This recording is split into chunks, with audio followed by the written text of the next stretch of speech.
녹슨 자전거 더미 사이에서 그걸 발견한 순간 뭔가 잘못됐다는 걸 알았어야 했다. 작은 반지 하나. 안쪽에 희미하게 새겨진 글씨. J&H 1993. 그날 밤 어머니가 그 반지를 본 순간 얼굴이 새하얘졌다. 마치 30년 전 묻어둔 비밀이 다시 깨어나는 것처럼. 이건 어디서 났니? 떨리는 목소리.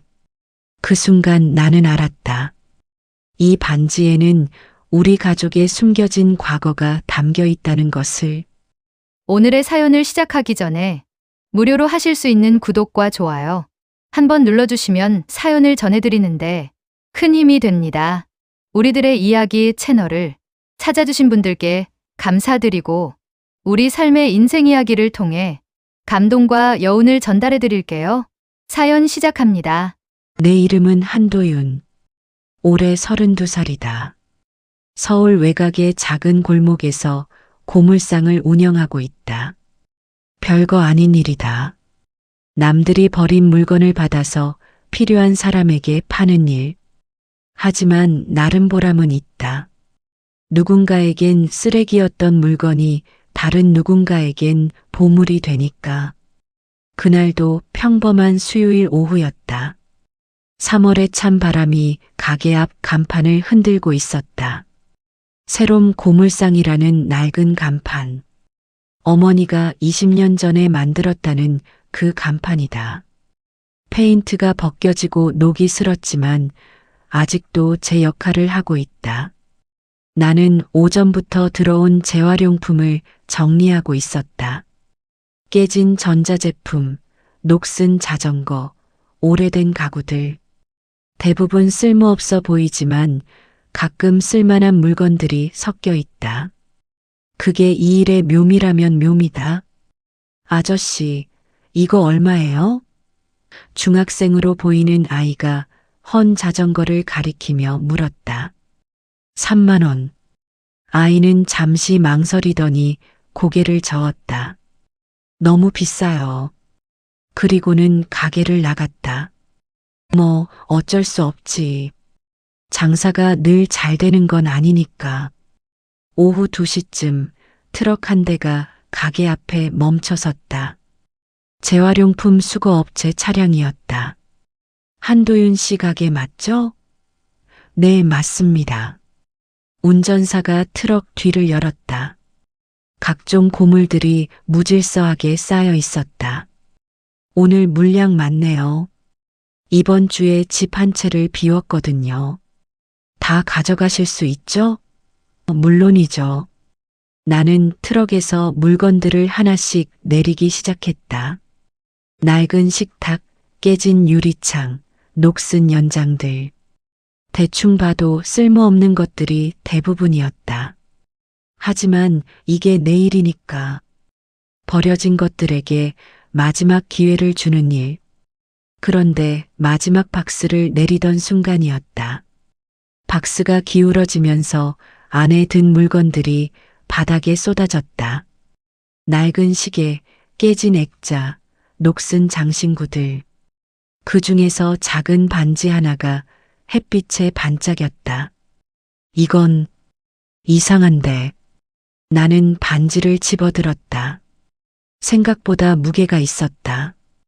금도금이 벗겨지고 표면이 흠집투성이었지만 뭔가 특별해 보였다. 왜 그런지는 모르겠지만 그냥 느껴졌다.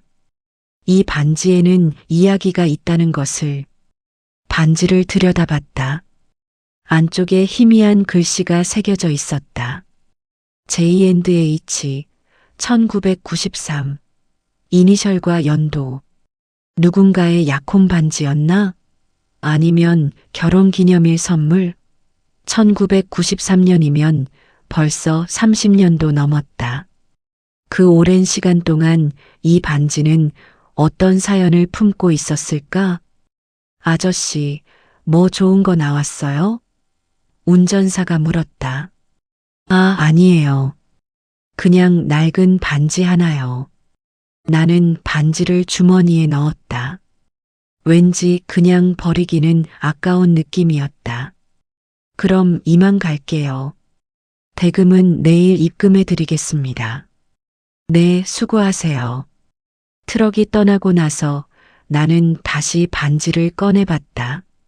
30년 전의 약속. 누군가에게는 소중했을 이 반지가 왜 버려진 걸까? 주인은 지금 어디에 있을까? 그리고 J와 H는 누구일까? 하루 종일 그 반지 생각만 했다. 손님을 맞고 물건을 정리하면서도 주머니 속 반지가 신경 쓰였다. 마치 누군가 나를 부르는 것 같은 묘한 느낌이었다. 저녁 6시에 가게 문을 닫았다. 어머니가 있는 집으로 향했다. 나는 어머니와 함께 산다. 아니, 정확히는 어머니를 모시고 산다. 아버지는 내가 어렸을 때 돌아가셨다. 그 이후로 어머니는 나 하나만 바라보며 살아왔다. 집은 가게에서 걸어서 10분 거리에 있다. 오래된 빌라 2층. 좁지만 우리 둘이 살기엔 충분한 공간이다. 현관문을 열자 저녁 냄새가 났다. 된장찌개 냄새. 어머니의 단골 메뉴다. 왔니? 네, 어머니. 나는 신발을 벗으며 대답했다. 어머니는 부엌에서 설거지를 하고 있었다. 63세. 주름진 손과 구부정한 허리. 평생 가난하게 살아온 흔적들이 몸에 새겨져 있다. 오늘 장사 어땠어? 그냥 그랬어요. 뭐 특별한 건 없었고요. 나는 식탁에 앉으며 주머니에서 반지를 꺼냈다. 그런데 이거 좀 보세요. 오늘 재활용품에 섞여 들어왔는데 어머니가 수건으로 손을 닦으며 다가왔다. 그리고 내 손에 있는 반지를 봤다. 그 순간이었다. 어머니의 얼굴이 순식간에 창백해졌다. 마치 유령을 본 것처럼. 이건 어디서 났니?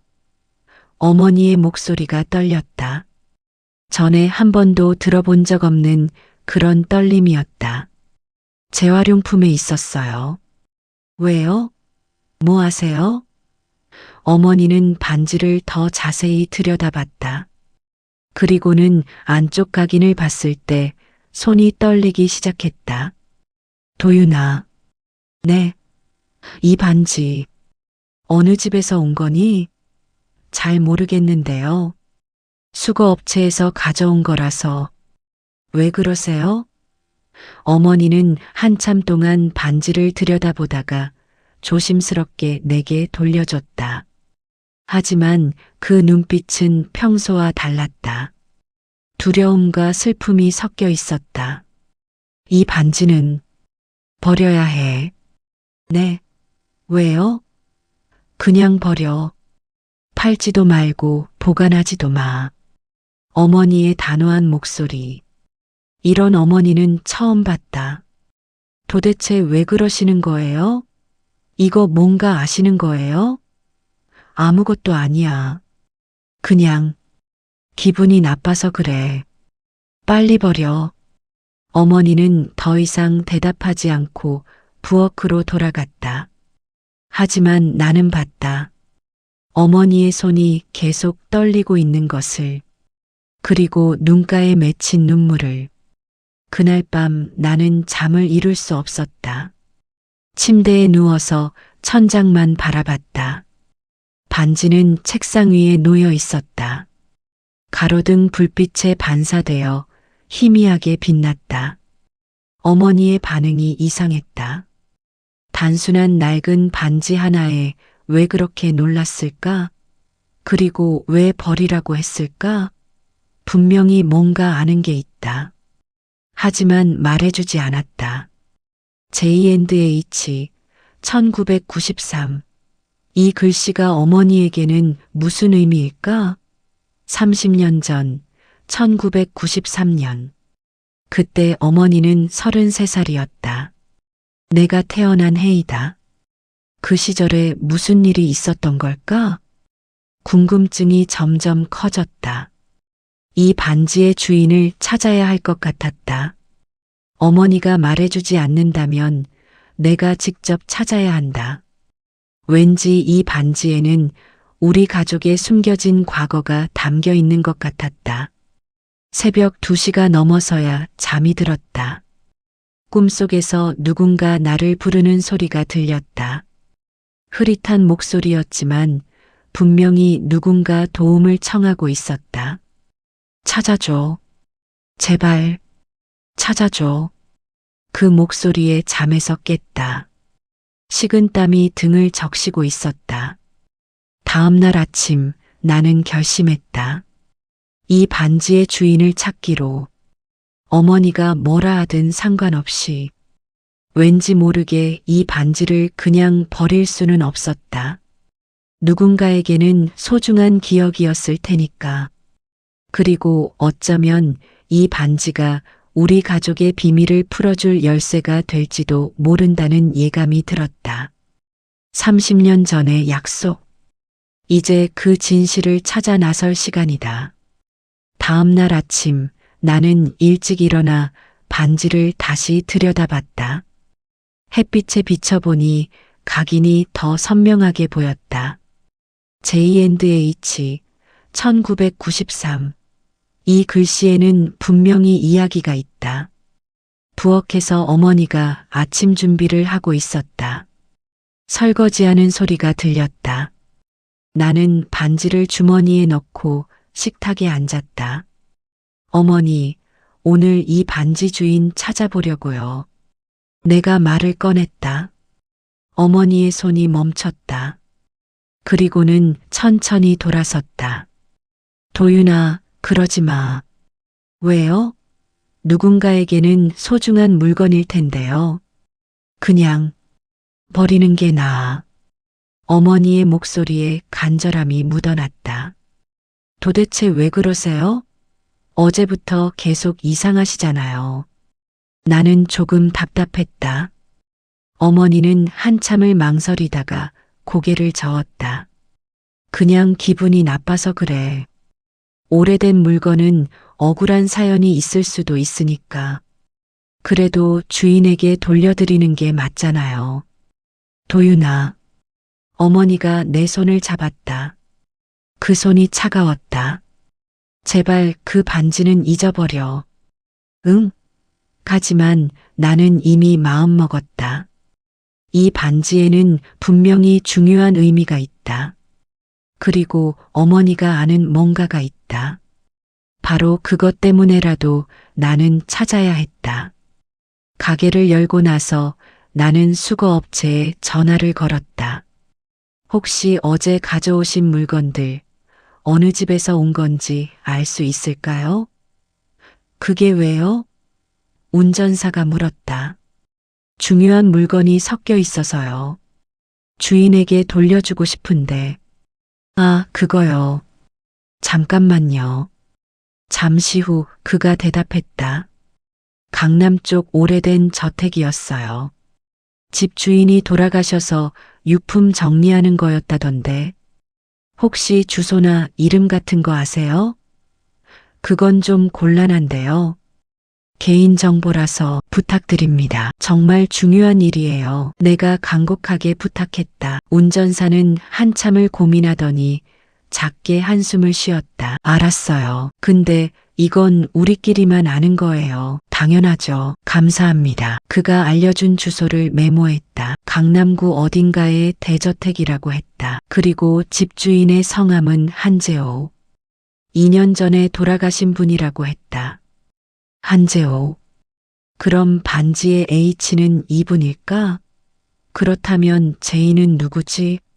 궁금증이 더 커졌다. 나는 인터넷으로 그 이름을 검색해봤다. 하지만 특별한 정보는 나오지 않았다. 너무 흔한 이름이었다. 오후가 되자 손님이 뜸해졌다. 나는 가게 뒤편 작은 사무실로 갔다. 거래처 명부를 꺼냈다. 우리 고물상은 여러 곳에서 재활용품을 받는다. 혹시 그 집과 관련된 기록이 있을까? 명부를 한 장씩 넘기며 찾아봤다. 그런데 이상한 점을 발견했다. 3년 전 거래 기록에 한국유리재단이라는 이름이 있었다. 강남구 주소, 어제 수거업체가 말한 주소와 비슷했다. 한국유리재단. 나는 다시 인터넷 검색을 했다. 이번에는 제대로 된 정보가 나왔다. 한국유리재단은 30년 전 설립된 유리 제조 대기업의 사회공헌 재단이었다.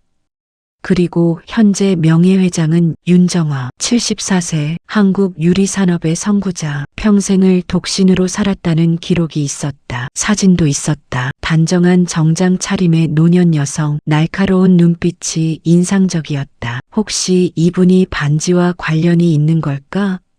J&H, 윤정화의 J? 아니면 다른 누군가? 머리가 복잡해졌다. 하지만 한 가지는 확실했다. 이 반지는 단순한 고물이 아니라는 것. 나는 한국유리재단 홈페이지를 들어가 봤다. 연락처가 있었다. 전화를 걸까 망설였다. 그런데 갑자기 용기가 났다. 뭔가에 이끌리는 기분이었다. 전화를 걸었다. 한국유리재단입니다. 차분한 목소리가 들렸다. 안녕하세요. 혹시 윤정화 회장님과 통화할 수 있을까요? 무슨 일로 그러시죠?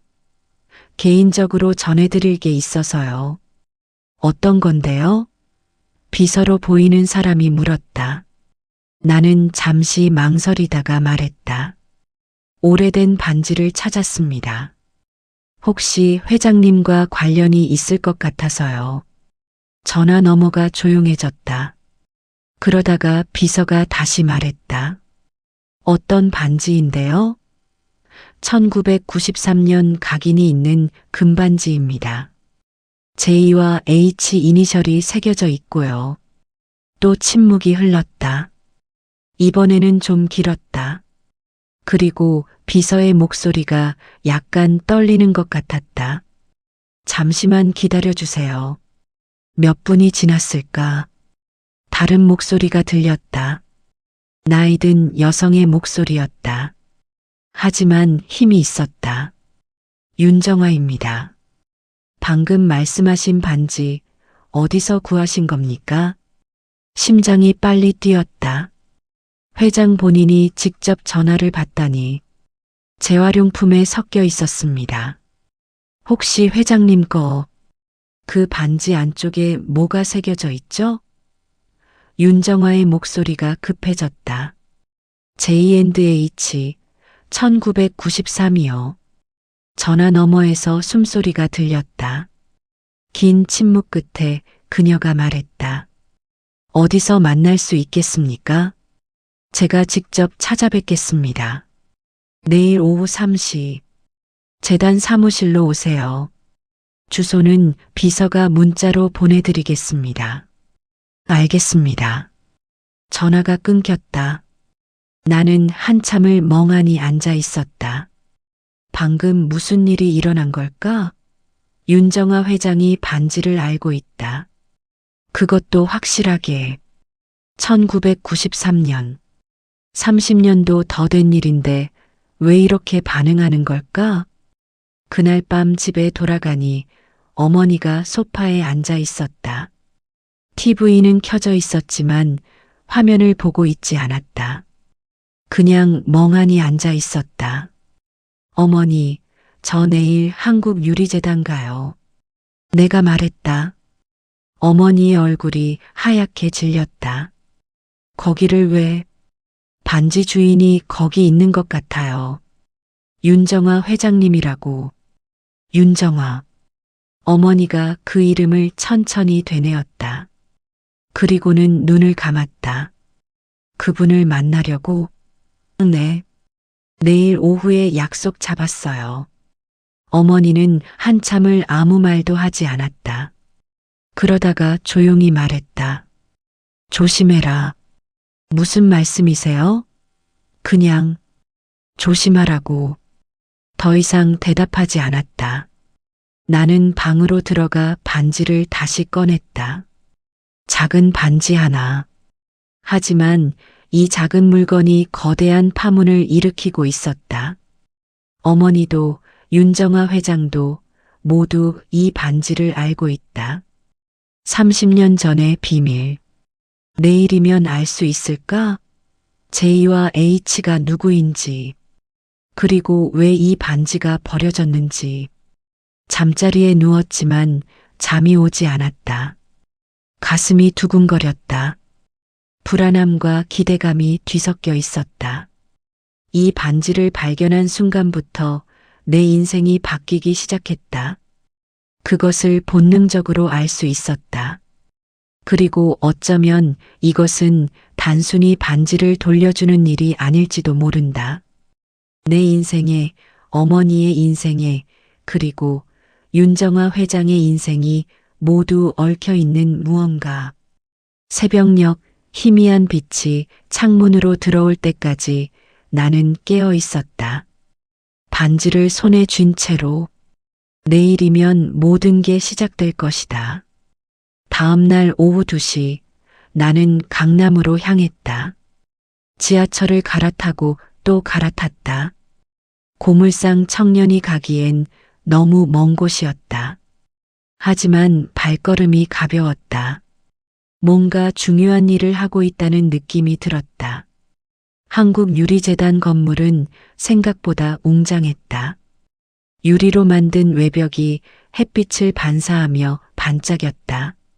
로비로 들어서니 대리석 바닥이 나를 맞았다. 이런 곳에 오는 건 처음이었다. 한도윤입니다. 윤정아 회장님과 약속이 있어서요. 안내 데스크에서 말했다. 직원이 컴퓨터를 확인하더니 고개를 끄덕였다. 10층입니다. 엘리베이터로 올라가세요. 엘리베이터 안에서 나는 주머니 속 반지를 만졌다.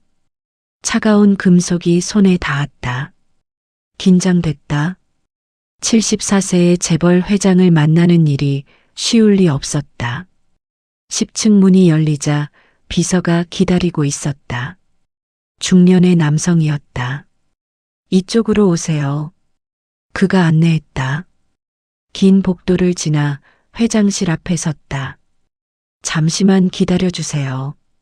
비서가 노크를 하고 들어갔다. 1분쯤 지났을까? 문이 다시 열렸다. 들어오십시오. 회장실은 넓었다. 한쪽 벽면이 통유리로 되어 있어서 서울 시내가 한눈에 보였다. 그리고 큰 책상 뒤에 그녀가 앉아 있었다. 윤정아. 사진에서 본 것보다 더 날카로운 인상이었다. 은백색 단발머리에 정장 차림. 나이에 비해 꼿꼿한 자세였다. 하지만 눈가에는 깊은 주름이 있었다. 오랜 세월의 무게가 느껴졌다. 앉으세요. 그녀가 말했다. 목소리는 차분했지만 힘이 있었다. 나는 책상 앞 의자에 앉았다. 반지를 가져오셨나요? 나는 주머니에서 반지를 꺼냈다. 그리고 조심스럽게 책상 위에 놓았다. 작은 반지 하나. 하지만 그 순간 공기가 얼어붙는 것 같았다. 윤정아는 한참 동안 반지를 바라만 봤다. 손을 뻗지도 않았다. 그냥 바라볼 뿐이었다. 그녀의 눈빛이 흔들렸다. 74세 재벌 회장의 눈에서 눈물이 맺히는 것 같았다. 30년. 그녀가 중얼거렸다. 30년 만이군요. 아시는 반지인가요? 내가 조심스럽게 물었다. 이 반지는. 그녀가 천천히 손을 뻗어 반지를 집어들었다. 떨리는 손이었다. 제 약혼 반지였습니다. 약혼 반지요? 네. 1993년에 만들었죠. 그녀는 반지 안쪽을 들여다봤다. J&H, 윤정아와 한재호. 저희 두 사람의 이니셜입니다. 한재호. 그 이름이 다시 나왔다. 수거업체 운전사가 말한 그 이름. 한재호 씨는 제 약혼자였어요.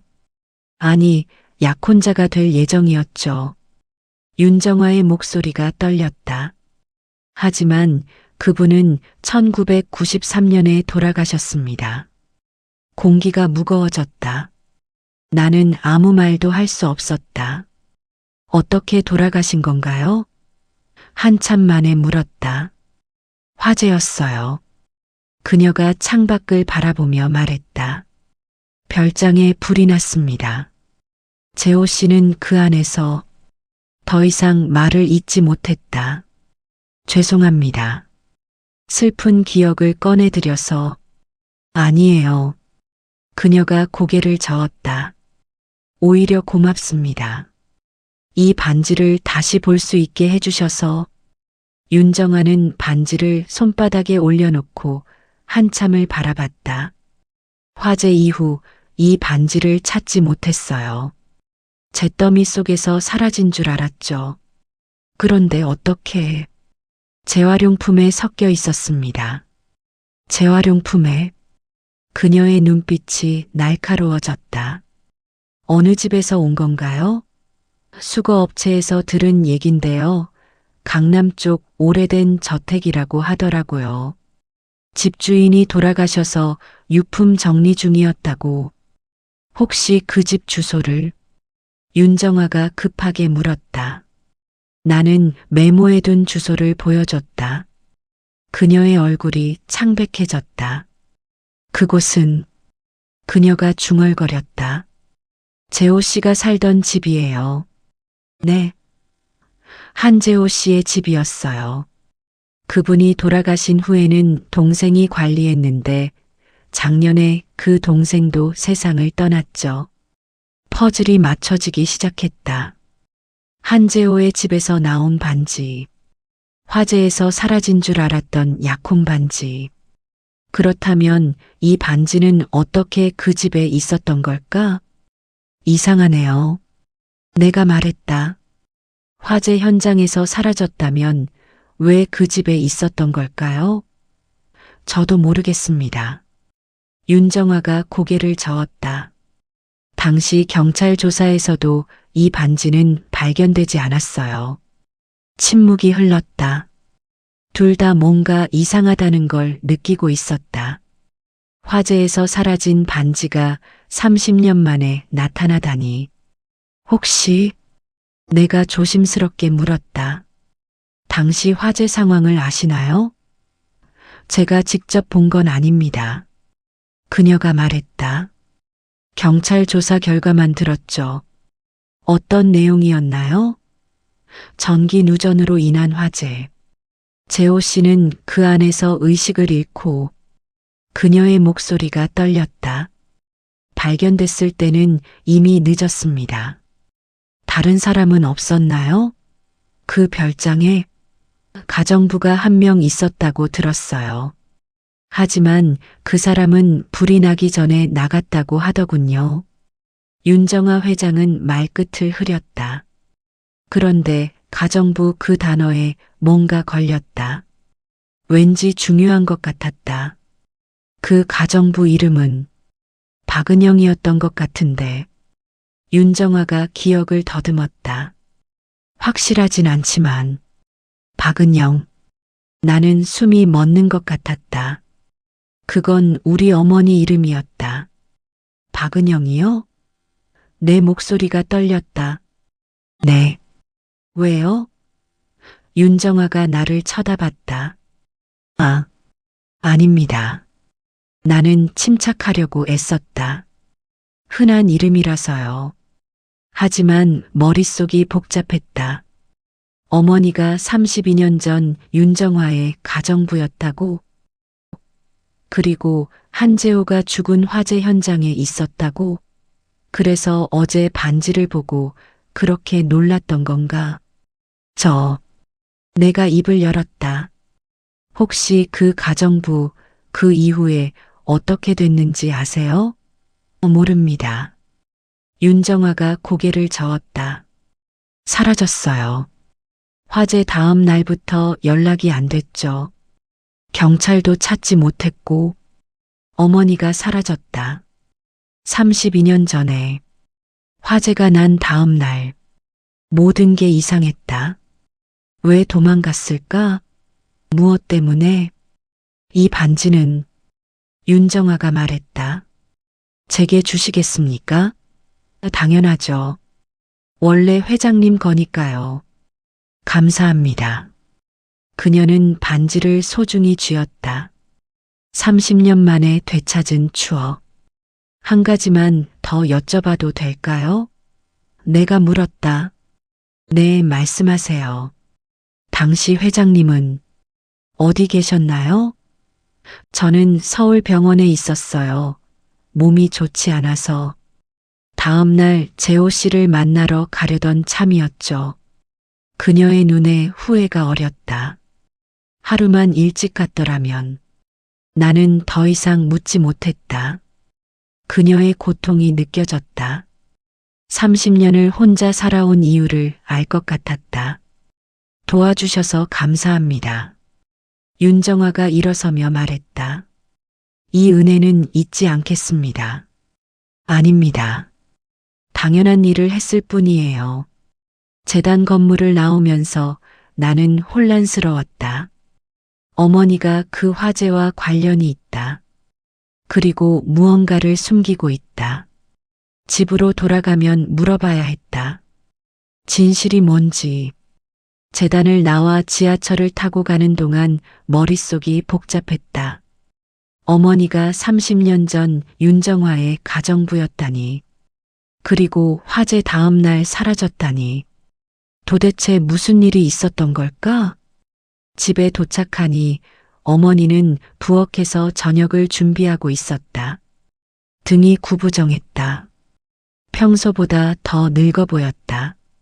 어머니, 내가 부엌 문 앞에 섰다. 왔니? 저녁 곧 될 거야. 어머니는 돌아보지 않고 말했다. 어머니, 저 오늘 윤정아 회장님 만났어요. 어머니의 손이 멈췄다. 국자를 든 손이 떨렸다. 그래. 그래서 반지 돌려드렸어요. 그래, 잘했다. 어머니의 목소리가 작았다. 나는 한 걸음 더 들어갔다. 근데 이상한 얘기를 들었어요. 무슨? 회장님이 32년 전 가정부 이야기를 하시더라고요. 어머니의 어깨가 굳었다. 박은영이라고. 흔한 이름이죠? 내가 말을 이었다. 어머니는 천천히 돌아섰다. 얼굴이 창백했다. 도윤아. 어머니, 그게 어머니 맞죠? 침묵이 흘렀다. 길고 무거운 침묵. 어머니는 국자를 내려놓고 식탁에 앉았다. 마치 힘이 빠진 것처럼. 앉아라. 어머니가 말했다. 나도 식탁에 앉았다. 마주보고 앉았다. 63년을 살아온 어머니의 얼굴에 30년의 비밀이 새겨져 있었다. 도윤아, 어머니가 할 이야기가 있다. 들을게요. 너무 오래전 일이야. 하지만 지금까지 숨겨왔어. 어머니의 눈에 눈물이 맺혔다.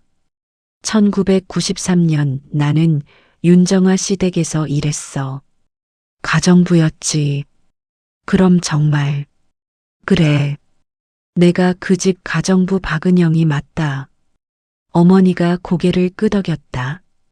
예상했던 대답이었지만 실제로 들으니 충격이었다. 한재호 씨도 아셨어요? 알았지. 좋은 분이셨어. 정화 씨의 약혼자였으니까. 어머니의 목소리가 떨렸다. 그분은 화재로 돌아가셨어. 그날 밤 어머니도 거기 계셨던 거죠? 응. 어머니가 고개를 숙였다. 나는 그날 별장에 있었어. 재호 씨가 혼자 계실 때 가끔 청소를 했거든. 그런데 불이 났고, 그래. 밤 11시쯤이었던 것 같아. 전기가 갑자기 나가더니 연기가 나기 시작했어. 어머니의 손이 떨렸다. 그래서요? 나는 재호 씨를 깨우려고 방으로 갔어. 하지만 어머니가 말을 멈췄다. 눈물이 흘러내렸다. 너무 늦었어. 연기가 너무 심해서 결국 못 구하신 거예요? 미안해. 정말 미안해. 어머니가 울기 시작했다. 내가 좀 더 빨리 알았더라면, 내가 좀 더 용감했더라면. 나는 어머니의 손을 잡았다. 어머니 잘못이 아니에요. 아니야. 내 잘못이야. 어머니가 고개를 저었다. 나는 그날 도망쳤어. 도망쳤다고요? 응. 불에서 빠져나온 후에 경찰도 안 부르고 그냥 도망쳤어. 어머니의 목소리가 떨렸다. 무서웠어. 책임을 져야 할까봐. 하지만 어머니가 불낸 건 아니잖아요. 그래도 나는 도망쳤어. 재호 씨를 두고. 어머니가 얼굴을 손으로 가렸다. 30년 동안 그 죄책감을 안고 살았어. 나는 아무 말도 할 수 없었다. 어머니가 30년 동안 이런 무게를 짊어지고 살았다니. 그래서 반지를 보고 그렇게 놀라셨던 거예요? 그래. 그 반지는 내가 마지막으로 본 재호 씨의 물건이었어. 어머니가 말했다. 화재 이후 사라진 줄 알았는데 어떻게 다시 나타난 걸까요? 모르겠어. 정말 모르겠어. 어머니가 고개를 저었다. 그날 이후 그 집에 간 적이 없으니까 뭔가 이상했다. 화재 현장에서 사라진 반지가 30년 후 재호의 집에서 나타나다니. 그것도 재활용품 더미에서. 어머니, 혹시 그날 내가 조심스럽게 물었다. 반지를 가져온 건 아니죠? 아니야. 어머니가 강하게 부인했다. 절대 아니야.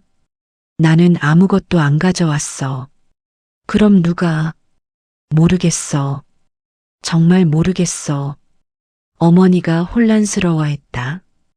그날 밤 별장에는 나랑 재호 씨 밖에 없었으니까. 잠시 침묵이 흘렀다. 뭔가 맞지 않았다. 화재 현장에서 반지가 사라졌는데 32년 후 재호의 집에서 발견되다니. 어머니, 혹시 내가 또 물으려는데 어머니가 말했다. 도윤아, 이제 그만 잊자. 30년 전 일이야. 다시 파헤칠 필요 없어. 하지만 뭔가 이상하잖아요. 이상해도 괜찮아. 중요한 건 반지를 주인에게 돌려줬다는 거야. 어머니가 내 손을 꽉 잡았다. 제발 더 이상은 파고들지 마. 어머니의 눈빛이 간절했다. 두려움도 섞여 있었다. 무엇이 두려운 걸까? 단순히 과거의 죄책감 때문일까? 아니면 다른 이유가 있는 걸까? 그날 밤 나는 잠을 이루지 못했다. 어머니의 이야기를 곱씹어봤다. 화재, 도망, 30년의 죄책감, 그리고 다시 나타난 반지. 뭔가 빠진 조각이 있었다. 어머니가 말하지 않은 것, 혹은 어머니도 모르는 것. 그 무언가가 이 퍼즐의 핵심일 것 같았다. 새벽녘 휴대폰이 울렸다. 모르는 번호였다. 여보세요? 한도윤 씨입니까? 남자 목소리였다. 중년의 차분한 목소리. 네, 맞는데요. 저는 오명수라고 합니다. 윤정아 회장님의 비서입니다. 아, 네. 무슨 일이세요? 회장님께서 다시 만나고 싶어 하십니다. 네. 반지는 이미 돌려드렸는데요. 다른 이야기가 있다고 하십니다. 내일 오전 10시 가능하신가요? 나는 잠시 망설였다. 어머니는 더 이상 파고들지 말라고 했다. 하지만 호기심을 멈출 수 없었다. 알겠습니다. 가겠습니다. 전화를 끊고 나니 가슴이 두근거렸다. 윤정아가 무슨 이야기를 하려는 걸까? 어머니에 대해서? 아니면 그날 화재에 대해서? 아침 햇살이 창문으로 들어왔다. 새로운 하루가 시작됐다. 그리고 새로운 진실이 나를 기다리고 있었다. 다음 날 오전 10시 나는 다시 한국유리재단을 찾았다. 이번엔 어제와 달랐다. 긴장감보다는 혼란스러움이 컸다. 어머니의 고백이 머릿속을 맴돌았다. 이쪽으로 오세요. 비서 오명수가 나를 안내했다. 50대 중반으로 보이는 남자. 차분하지만 예리한 인상이었다. 회장님께서 기다리고 계십니다. 회장실 문이 열렸다. 윤정아가 창가에 서 있었다. 서울 시내를 내려다보고 있었다. 오셨군요. 그녀가 천천히 돌아섰다. 그 순간이었다. 윤정아의 얼굴이 굳었다. 마치 유령을 본 것처럼. 그녀는 내 얼굴을 뚫어지게 바라봤다. 입술이 떨렸다. 회장님? 내가 조심스럽게 불렀다. 괜찮으세요? 하지만 그녀는 대답하지 않았다. 그냥 계속 나를 바라봤다. 마치 시간이 멈춘 것처럼. 재호. 그녀가 중얼거렸다. 너무 닮았어요. 네. 한재호 씨와 너무 닮았어요. 나는 당황했다. 한재호? 32년 전 돌아가신 그분과 내가 닮았다고? 저는 그분을 본 적이 없는데요. 알아요. 윤정아가 천천히 의자에 앉았다. 하지만 눈빛이, 말투까지 정말 똑같네요. 뭔가 이상했다. 단순히 닮았다는 게 아니었다. 그녀의 반응은 더 깊은 무언가를 암시했다. 앉으세요. 윤정아가 말했다. 할 이야기가 많습니다. 나는 어제와 같은 자리에 앉았다. 윤정아는 한참을 말없이 나를 바라보다가 입을 열었다. 어머니에 대해 들었습니다. 박은영 씨가 당신 어머니라고. 네. 어제 고백하셨어요. 그렇군요. 윤정아의 눈빛이 복잡해졌다. 그분이 그날 밤 별장에 있었다는 것도? 네. 들었습니다. 나는 조심스럽게 대답했다. 화재를 보고 도망쳤다고 하시더라고요. 도망쳤다. 윤정아가 그 단어를 되뇌었다. 회장님, 혹시 그날 밤에 대해 아시는 게 더 있으신가요? 내가 물었다. 윤정아는 잠시 망설이다가 말했다. 저는 그날, 사실 다음 날 재호 씨를 만나러 갈 예정이었어요. 특별한 이유가 있었나요? 네. 그녀의 목소리가 떨렸다. 아기를 보러 가려고 했죠. 무슨 말씀이죠? 윤정아는 한참을 침묵했다. 그리고는 조용히 말했다. 제가 한재호 씨 아이를 임신했고 조산을 해서 아기는 미리 별장에 가 있었어요. 공기가 멈췄다. 임신? 출산? 32년 전? 하지만 회장님은 평생 독신으로. 그래요. 아이를 가진 적이 없다고 알려져 있죠. 윤정아가 쓸쓸하게 웃었다. 하지만 그건 거짓말이에요. 그럼 아이는 화재로 다 잃었어요. 그녀의 목소리가 떨렸다. 재호 씨도 출산한 아이도 모두. 나는 숨이 막혔다. 이게 무슨 의미인지 알 것 같았다. 그런데 윤정아가 나를 똑바로 바라봤다. 이상한 점이 있어요. 무엇이요? 당신의 나이가 32살이라고 했죠? 네, 1993년생입니다. 1993년. 윤정아가 계산하듯 중얼거렸다. 화재가 1993년이었으니 화재가 난 그 해였군요. 네. 그런데 그게 왜? 박은영 씨가 당신을 1993년에 낳았다는 거죠? 네, 1993년이요. 제가 태어나기 전에 아버지는 돌아가셨다고 들었고요. 윤정아의 눈빛이 날카로워졌다. 혹시 입양된 건 아닙니까? 아니요. 어머니가 직접 낳으셨다고. 하지만 확신이 서지 않았다. 어머니가 내 출생에 대해 자세히 말한 적이 없었다. 한도윤 씨, 윤정아가 진지하게 말했다. 제가 하나 제안을 해도 될까요? 무슨 제안이요? DNA 검사를 해봅시다. 네. DNA 검사요? 네. 저와 당신의. 윤정아가 단호하게 말했다. 만약 제 아이가 그날 화재에서 살아남았다면. 말이 안 됐다. 하지만 윤정아의 눈빛은 진지했다. 회장님, 그건 불가능하죠. 어머니가 저를 낳으셨는데. 정말 그럴까요? 윤정아가 물었다.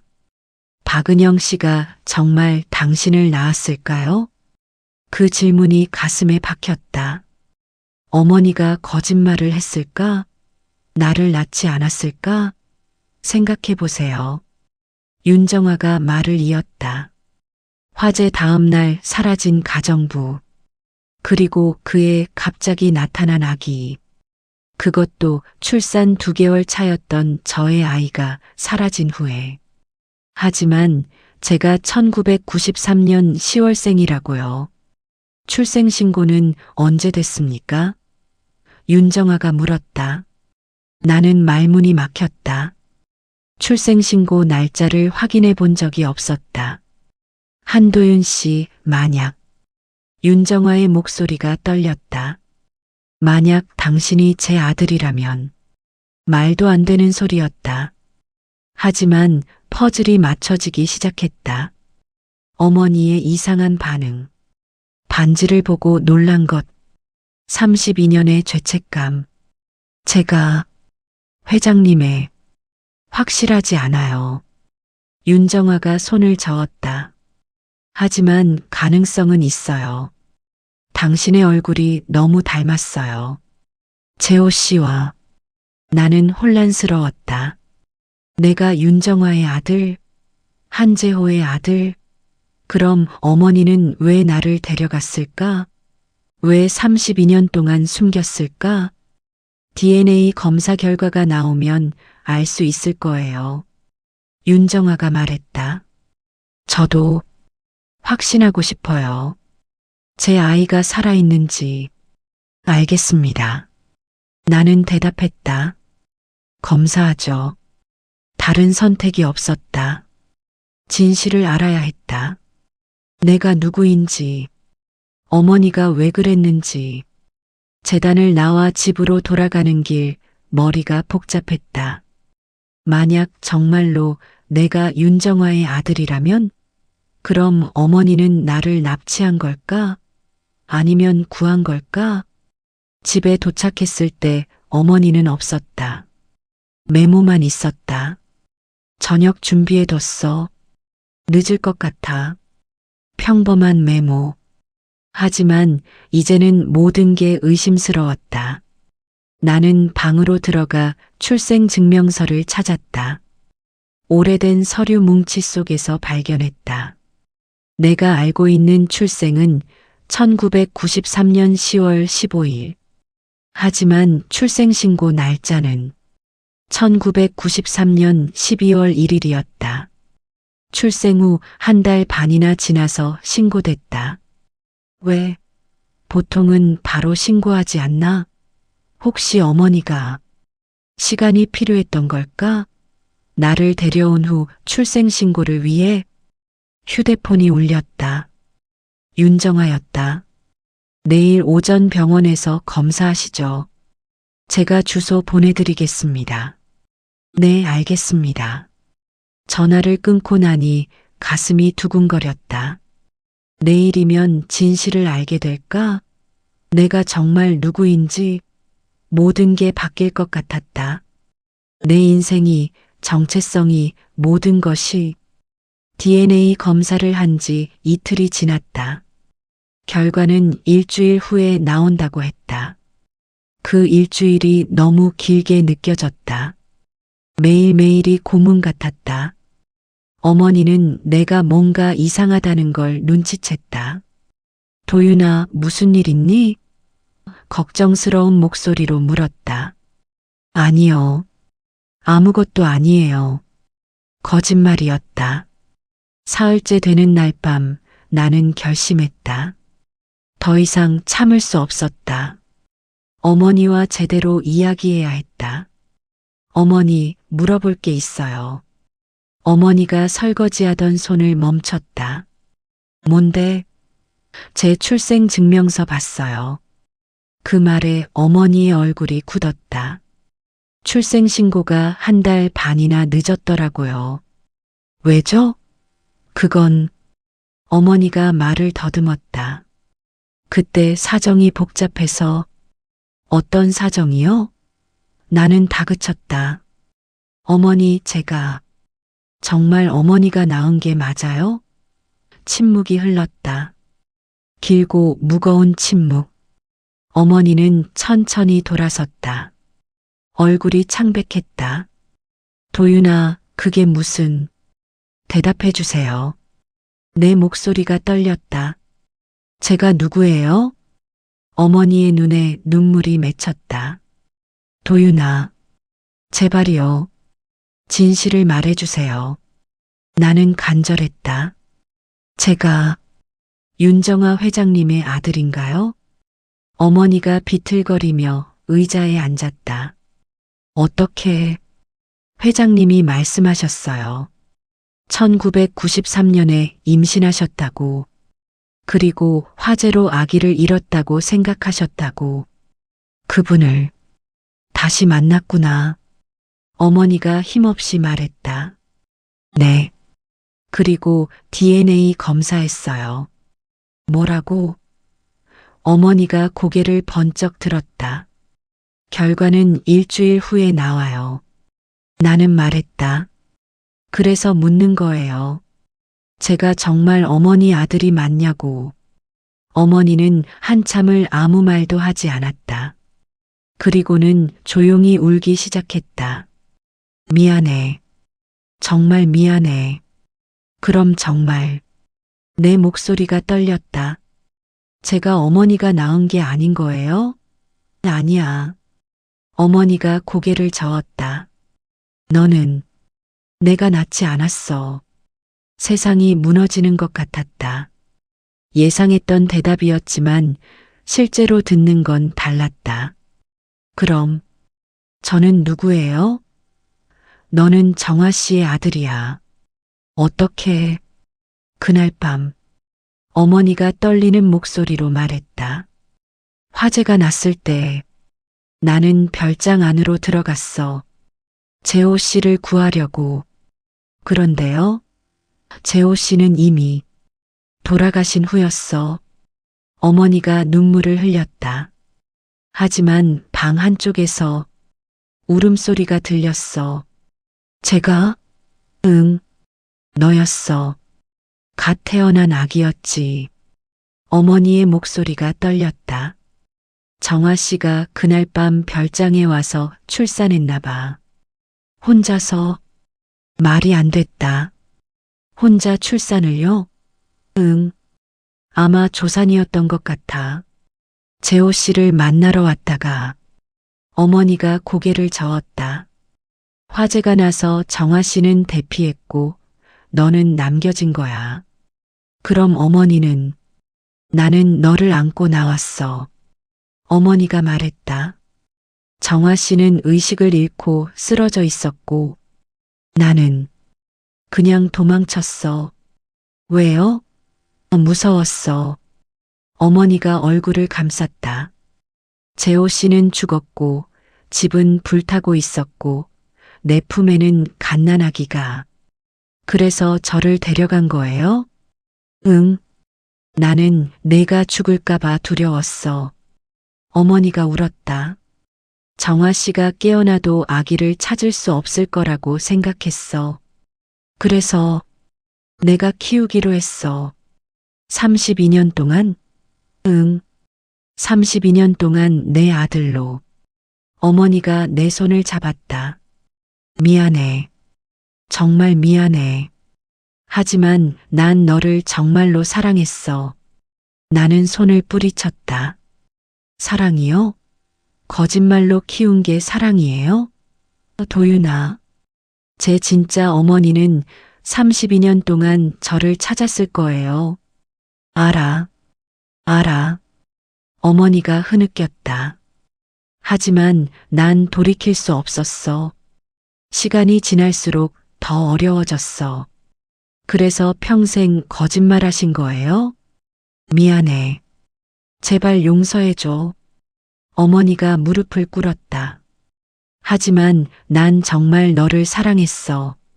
내 목숨보다 더. 나는 어머니를 내려다봤다. 32년을 함께 산 사람. 하지만 이제는 낯선 사람 같았다. 저, 나가 있을게요. 나는 방으로 가서 간단한 짐을 챙겼다. 도윤아, 어디 가려고? 모르겠어요. 그냥 혼자 있고 싶어요. 제발 가지 마. 어머니가 매달렸다. 도윤아, 엄마 버리지 마. 어머니는, 나는 문 앞에서 멈췄다. 제 어머니가 아니잖아요. 그 말을 남기고 나는 집을 나섰다. 뒤에서 어머니의 울음소리가 들렸다. 하지만 돌아보지 않았다. 돌아볼 수 없었다. 거리를 걸으며 나는 울었다. 32년의 삶이 거짓이었다. 내가 누구인지도 모르게 됐다. 한도윤? 아니면 윤정화의 아들? 한재호의 아들? 휴대폰이 울렸다. 윤정화였다. 한도윤 씨, DNA 검사 결과가 나왔습니다. 심장이 멎는 것 같았다. 빨리 나왔네요. 급하게 요청했습니다. 윤정화의 목소리가 떨렸다. 결과는 말씀하세요. 99.9% 일치합니다. 당신은 제 아들이에요. 전화기를 떨어뜨릴 뻔했다. 예상했던 결과. 하지만 실제로 확인되니 충격이었다. 내일 만날 수 있을까요? 윤정화가 물었다. 네. 전화를 끊고 나는 공원 벤치에 앉았다. 밤하늘을 올려다봤다. 별들이 반짝였다. 하지만 내 세상은 무너져 있었다. 나는 윤정화의 아들이었다. 한재호의 아들이었다. 하지만 32년을 박은영의 아들로 살았다. 이제 뭐가 진짜인지 알 수 없었다. 새벽까지 공원에 앉아 있었다. 추웠지만 움직일 힘이 없었다. 모든 게 무너졌다. 가족도, 정체성도, 삶의 의미도. 이게 바닥이었다. 더 이상 떨어질 곳이 없었다. 다음 날 오전, 나는 한국유리재단을 찾았다. 마지막이 될 만남이었다. 윤정화는 창가에 서 있었다. 어제와 같은 자리. 하지만 분위기는 달랐다. 오셨군요. 그녀가 돌아섰다. 눈이 빨갛게 부어 있었다. 네. 나는 짧게 대답했다. 앉으세요. 그녀가 소파를 가리켰다. 이번엔 책상이 아니었다. 소파에 마주 앉았다. 한참 침묵이 흘렀다. 윤정화가 먼저 입을 열었다. 박은영 씨를 만났나요? 네. 어제 뭐라고 하시던가요? 진실을 말씀하셨어요. 나는 말했다. 제가 회장님의 아들이라고. 화재 현장에서 저를 데려갔다고. 윤정아의 눈에 눈물이 맺혔다. 32년. 그녀가 떨리는 목소리로 말했다. 30여 년을 당신을 찾았어요. 살아있을 거라고 믿었죠. 왜요? 모성이에요. 하지만 화재 현장에서 기절하셨다고. 그래요. 연기를 너무 많이 마셔서. 윤정아가 고개를 끄덕였다. 깨어났을 때는 병원이었어요. 일주일 후였죠. 그때 당신을 찾았어요. 미친 듯이 찾았죠. 윤정아의 목소리가 떨렸다. 경찰도 탐정도 고용했어요. 하지만 아무도 찾지 못했어요. 어머니, 박은영 씨가 데려간 줄 모르셨던 거군요. 네. 그분은 화재 다음 날 사라졌어요. 윤정아가 말했다. 가정부가 불을 냈다고 의심받았죠. 네. 경찰 조사 결과 그녀가 설명했다. 전기 누전이 원인이었지만 박은영 씨가 마지막으로 그곳에 있었으니까요. 그래서 어머니가 도망친 거군요. 그런 것 같아요. 윤정아가 고개를 끄덕였다. 당신을 데리고 사라진 거죠. 하지만 왜? 나는 물었다. 왜 저를 돌려주지 않으셨을까요? 그건 윤정아가 잠시 망설였다. 제 생각엔 두 가지 이유가 있을 것 같아요. 무엇이요? 첫째는 두려움. 납치범으로 몰릴까봐. 둘째는 모성. 윤정아가 조용히 말했다. 아기를 안았을 때 아마 그 순간부터 당신은 그분의 아들이 됐을 거예요. 나는 아무 말도 할 수 없었다. 저도 이해해요. 윤정아가 말을 이었다. 박은영 씨의 마음. 화재 현장에서 아기를 구했을 때 그분도 부모가 되신 거예요. 하지만 저는 회장님의 아들인데. 알아요. 알아요. 윤정아가 고개를 끄덕였다. 하지만 32년을 키운 사람도 부모예요. 피가 전부는 아니니까요. 그 말이 가슴에 꽂혔다. 회장님은? 내가 조심스럽게 물었다. 화가 안 나세요? 어머니한테? 화가 나죠. 윤정아가 솔직하게 말했다.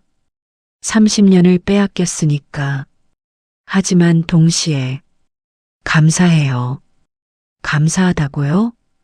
당신을 살려줬으니까. 윤정아의 눈물이 흘렀다. 그날 밤 박은영 씨가 없었다면 당신도 화재로 죽었을 거예요. 그 말이 맞았다. 그리고 윤정아가 말을 이었다. 32년을 사랑으로 키워주셨잖아요. 제가 줄 수 없었던 걸 주신 거예요. 회장님, 저는 당신한테 재벌 2세의 삶을 줄 수 있었어요. 하지만 그게 행복했을까요? 나는 생각했다. 만약 윤정아 회장 밑에서 자랐다면 돈은 있었겠지만 어머니의 따뜻한 손길은 없었을 것이다. 고물상의 자유로움도 없었을 것이다. 도윤 씨, 윤정아가 내 손을 잡았다. 제가 당신한테 요구할 권리는 없어요. 32년을 함께하지 못했으니까. 회장님, 하지만 한 가지만 부탁하고 싶어요. 무엇이요? 박은영 씨를 용서해 주세요. 예상치 못한 부탁이었다. 제가요? 네. 제가 아니라 당신이 용서해야 해요. 하지만 그분은 범죄를 저질렀어요. 다른 사람의 아이를 데려간 거니까. 윤정아가 말했다. 하지만 동시에 당신을 구하고 32년을 사랑으로 키웠어요. 나는 혼란스러웠다.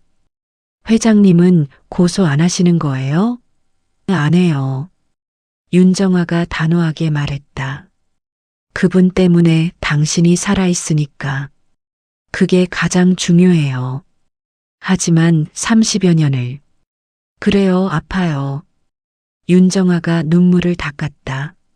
하지만 복수한다고 시간이 돌아오지 않아요. 이제는 앞으로가 중요해요. 앞으로요? 네. 우리가 어떻게 살아갈 것인가? 윤정아가 나를 바라봤다. 저는 당신의 생물학적 어머니예요. 하지만 강요하지 않을 거예요. 무슨 뜻이죠? 당신이 선택하세요. 윤정아가 말했다. 제 아들로 살 건지 아니면 한도윤으로 살 건지 둘 다 할 순 없나요? 윤정아가 놀란 표정으로 나를 봤다. 무슨 말이에요? 나는 천천히 말했다. 32년을 한도윤으로 살았어요. 그게 거짓이었어도 그 시간은 진짜였어요. 그래요. 하지만 이제 진실을 알았어요. 제가 누구인지. 나는 말을 이었다. 그래서 생각해 봤어요. 과거를 부정하는 게 아니라 받아들이면 어떨까? 받아들인다. 네. 저는 윤정아 회장님의 아들이에요. 한재호 씨의 아들이고요. 하지만 동시에 박은영 씨가 32년간 키운 아들이기도 해요. 윤정아의 눈에서 눈물이 쏟아졌다. 현명하네요. 재호 씨를 닮았어요. 그녀가 울며 웃었다. 그분도 그렇게 말했을 거예요. 그럼 회장님, 도윤 씨, 아니 도윤아. 윤정아가 처음으로 반말을 했다. 앞으로 천천히 알아가자. 우리 사이를. 네. 어머니.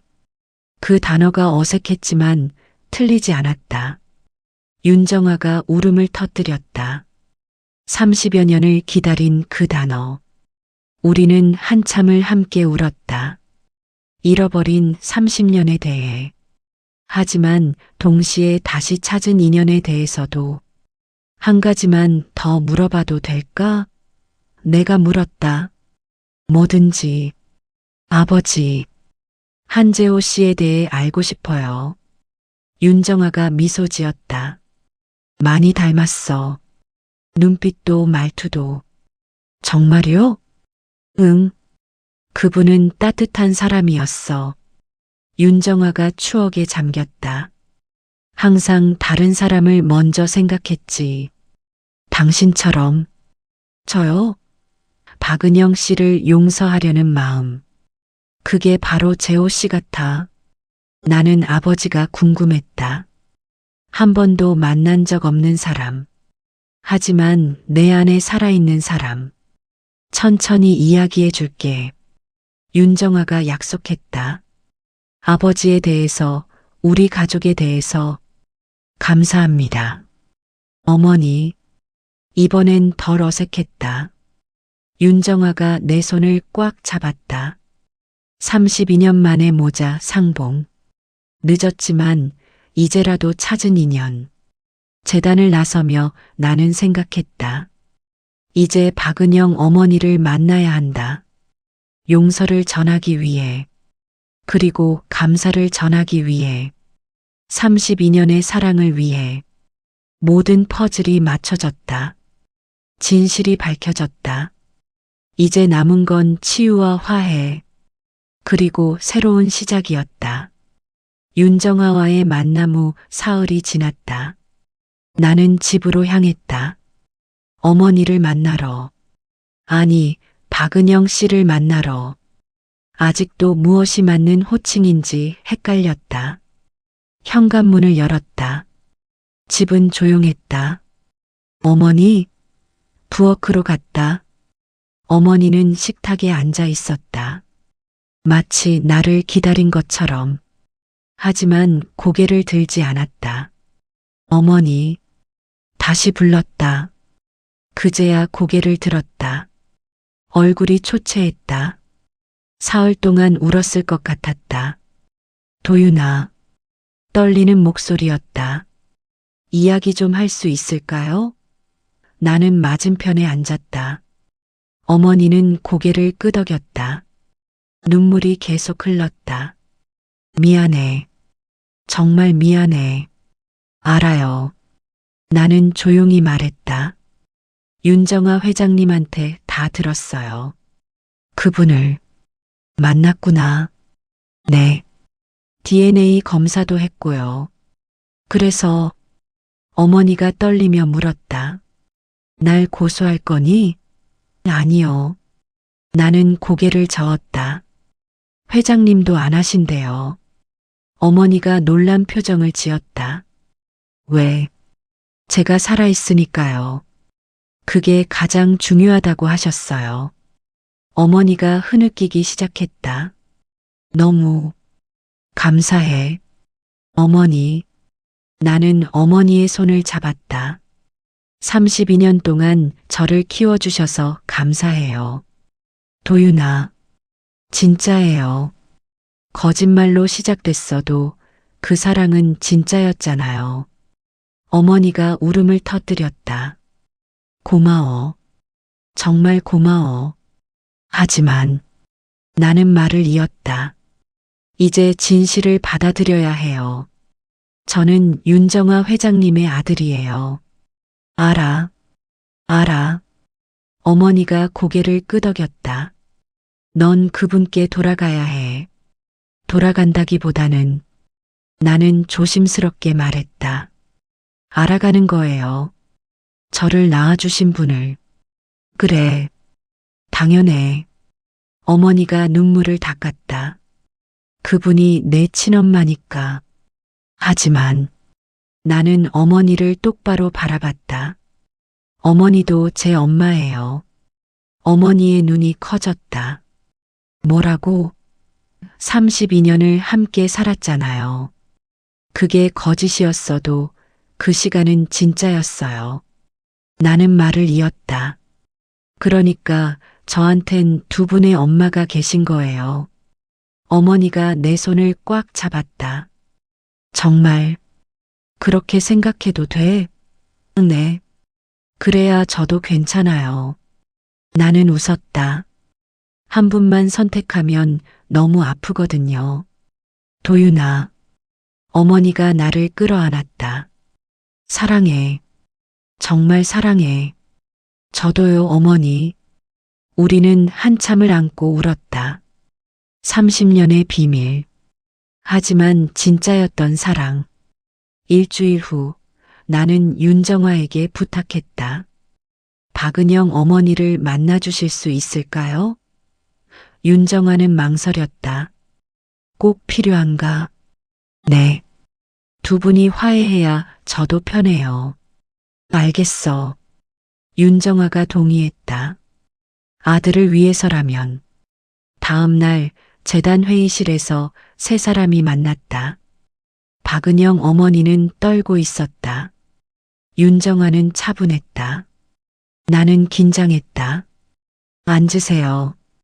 윤정화가 먼저 말했다. 박은영 어머니가 조심스럽게 앉았다. 죄송합니다. 어머니가 고개를 숙였다. 정말 죄송합니다.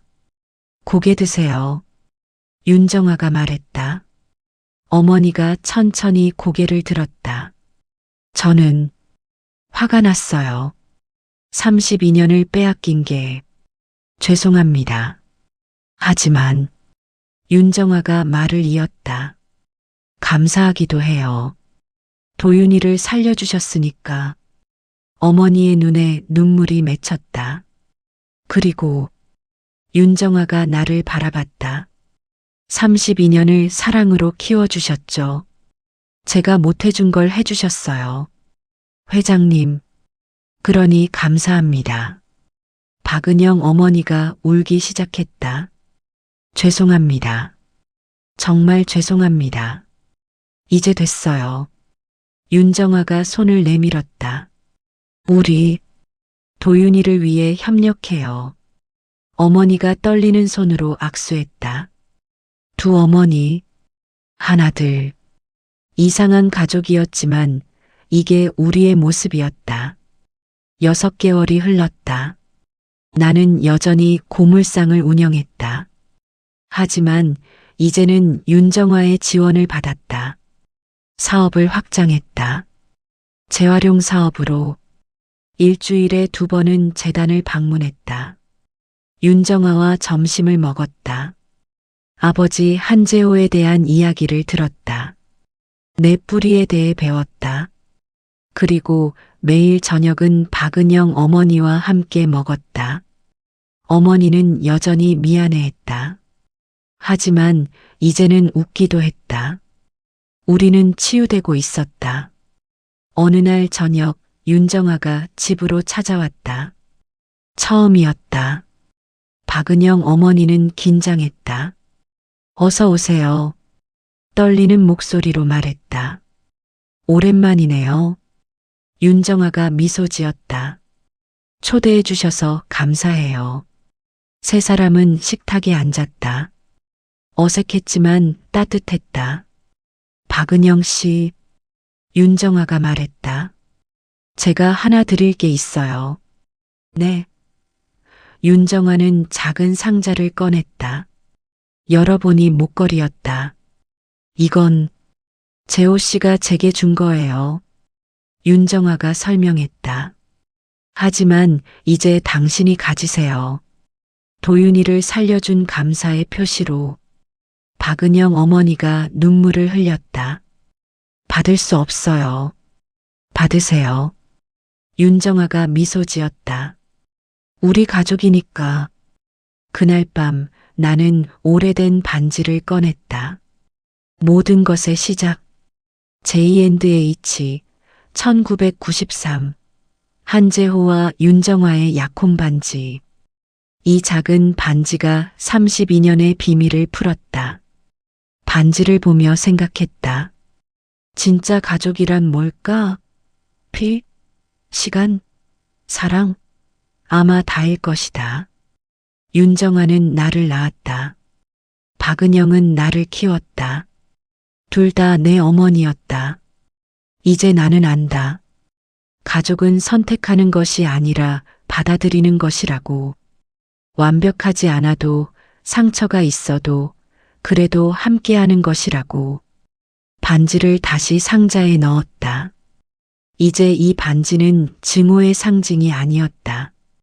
용서의 상징이었다. 그리고 새로운 시작의 상징이었다. 창밖을 바라봤다. 별들이 반짝였다. 아버지도 저 어딘가에서 우리를 보고 있을까? 웃고 있을까? 아마 그럴 것이다. 나는 두 어머니가 있다. 하나는 나를 세상에 태어나게 했고, 하나는 나를 세상 속에서 살게 했다. 둘 다 없었다면 지금의 나는 없다. 진짜 가족은 피가 아니라 사랑으로 이어진다. 용서는 약함이 아니라 가장 강한 용기다. 그리고 인생의 상처는 끝이 아니라 새로운 시작이 될 수 있다. 낡은 반지 하나가 가르쳐준 진실. 사랑은 시간과 거짓을 넘어 모든 것을 치유한다는 것. 그럼 오늘도 행복한 하루 되시고 다음에도 좋은 이야기, 별별 이야기로 찾아오겠습니다. 감사합니다.